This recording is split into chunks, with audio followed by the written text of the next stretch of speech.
So what I thought I'd do today is show you what I take with me, especially in the loco boxes, when I go to steam my trains on a layout.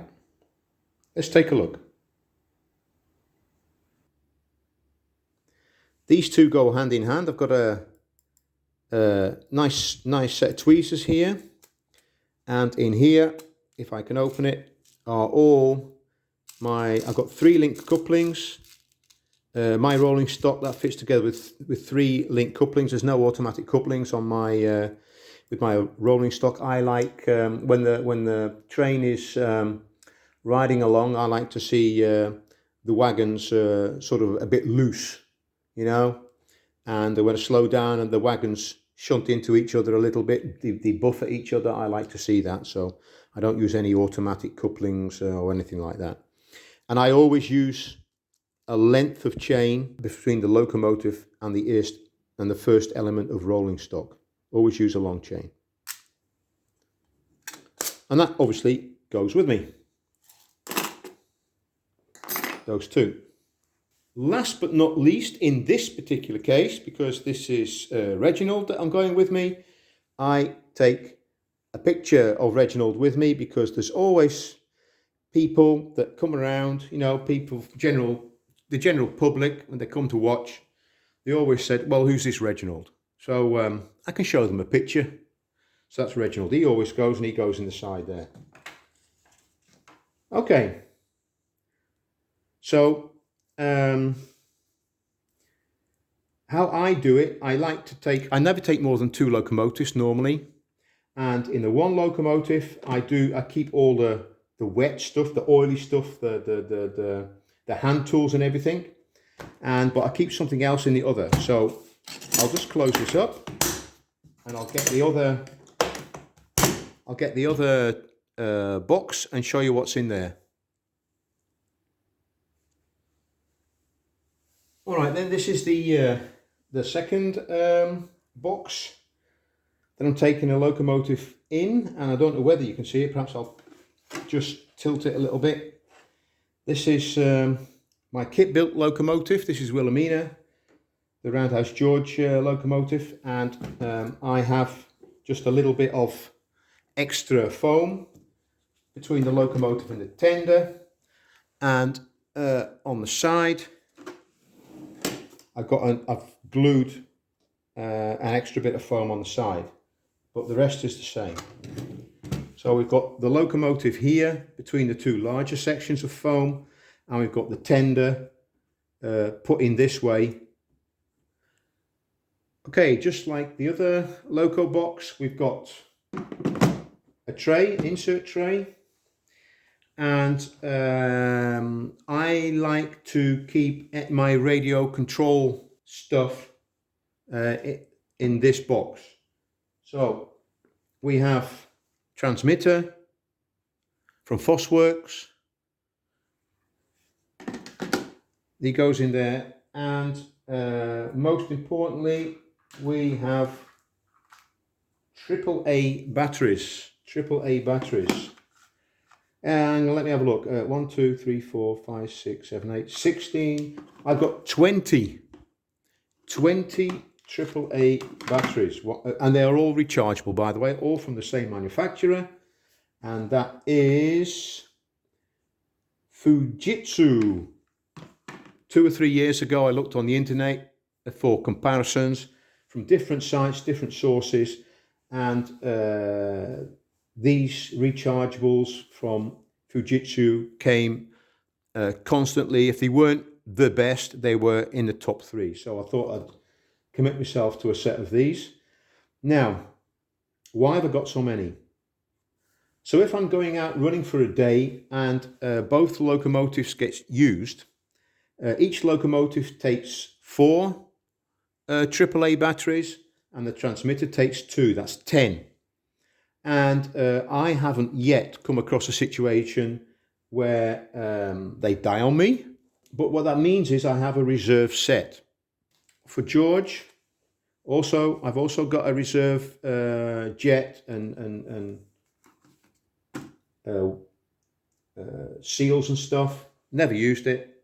For the transmitter, I like to take a set of instructions, and this is calibration instructions, because with this transmitter you can calibrate a new locomotive to this transmitter, and you can also calibrate the individual servers. So if for any reason I need to do that, the information is there how to do it. It is quite simple, but in the middle of when you're in the middle of nowhere, sometimes you forget. And I've got a tin here. What's in this tin here? I take these with me. These are a bit of fun. What I have are some LED lamps. Let me show you. With this is the guard's lamp, a red lamp.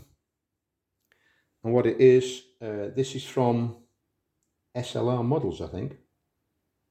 When I find out, I'll put a link in the description. Little batteries in there. Turn the end section back, turn it round, and you get a light. Let me see if I can show you that. Whether that comes on camera. Yeah, there you go. See the light? And then you hang him on the guard's van. Hang him on the guard's van like that. When you buy these, you get a reserve set of batteries. But I mean, I don't do that much steaming up at night. I've got a red one and a white one. These are the reserve batteries that you get. And I've also got, thought it was a bit of fun, I've got a lantern as well. Got a lantern, and same thing, take the bottom out, put it back, and you get a little lamp. How much fun is that? And then I put that either in the guard's van or in a luggage van somewhere, just for a bit of fun.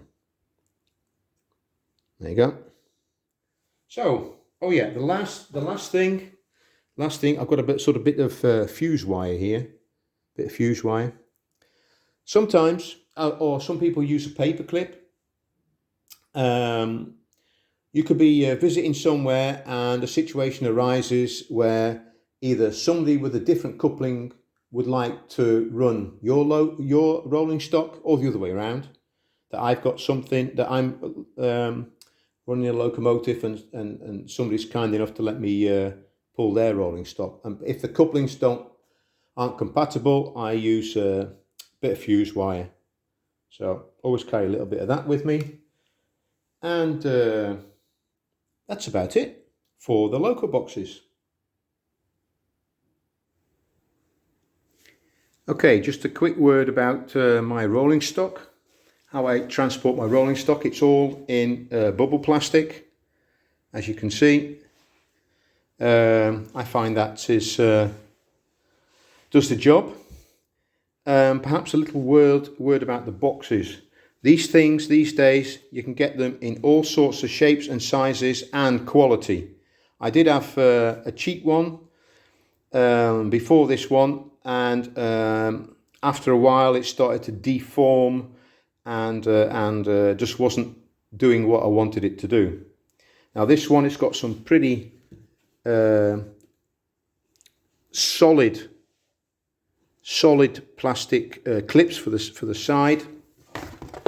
And what is also important, try and do this one-handed, sorry. What is also important is that click. You need a box that makes that definite click. Yeah, what really helps to provide it a rigid box is the curling at the top.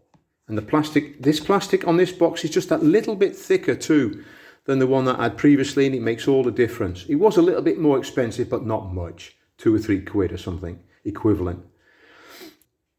So that's very quickly the rolling stock. The water, okay, this water, let me have a look.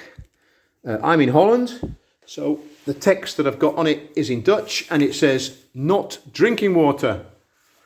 My water, what I do, you don't use tap water. Never, ever, ever, ever is my advice.